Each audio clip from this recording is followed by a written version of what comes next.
συνέχεια θα ακούσουμε την Άντια Σμιθ με το τραγούδι «Η καρδιά πονάει όταν ψηλώνει».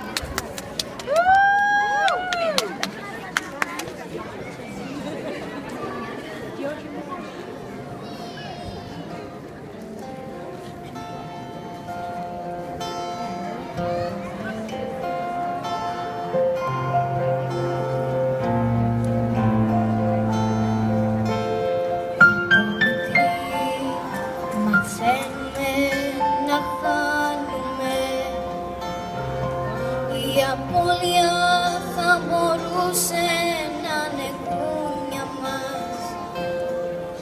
Δεν μπορείς να τα έχεις όλα.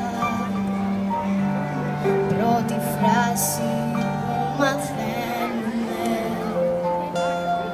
Από μικρή πρέπει να μοιραζόμαστε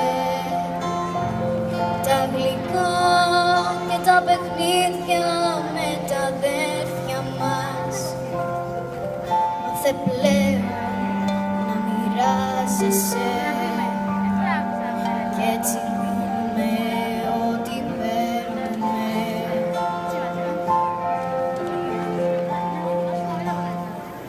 Και